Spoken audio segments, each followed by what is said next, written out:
میرے نبی کو اللہ نے مالک و مختار بنایا ہے۔ نبی کے چاہنے سے کیا کچھ ہوتا ہے کیا کچھ نہیں ہوتا، ذرا قرآن پڑھو۔ باقی باتیں اگر کرتا رہوں گا ٹائم لگ جائے گا۔ قرآن پڑھو۔ ھذا عطاؤنا، یہ ہماری عطا ہے۔ فامنن، جس پر چاہو احسان کرو، او امسک، جس سے چاہو روک لو، بغیر حساب، کوئی حساب نہیں۔ اللہ نے حضور کو اختیار، ہماری عطا، جس کو چاہو مہربانی کرو، جس میں چاہو روک لو، محبوب کوئی حساب کتاب اونچی اختیار دیا ہے یا نہیں؟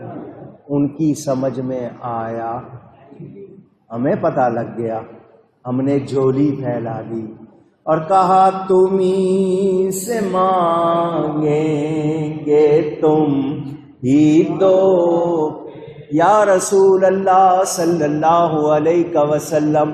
اللہ تعالیٰ کی عطا، اللہ فرماتا ہے وَلَوْ أَنَّهُمْ رَضُوا مَا آتَاهُمُ اللَّهُ وَرَسُولُهُ، اللہ فرماتا ہے وَمَا آتَاكُمُ الرَّسُولُ فَخُذُوهُ، جو رسول دے لے لو، اختیار ہے۔ اللہ فرما رہا ہے ھذا عطاؤنا فامنن او امسک بغیر حساب۔ ہم نے قرآن کی آیتیں پڑھ لی، حضور نے فرمایا اللہ عطا کرنے والا، میں بانٹنے والا۔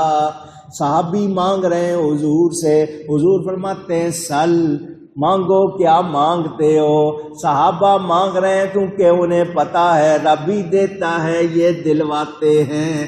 تم ہی سے مانگیں گے تم ہی دو گے، تم ہی سے مانگیں گے تم ہی دو گے، تمہارا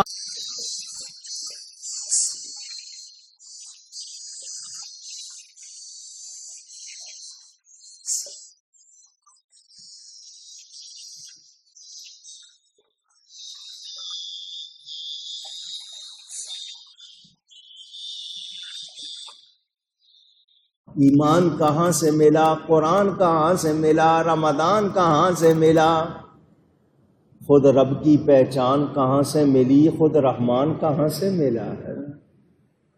بارگاہ مصطفیٰ چھوڑ کر چاہو گے کچھ مل جائے، ایسا ہو سکتا اونچی نبی پاک اللہ کی عطا سے جو چاہتے ہیں ویسا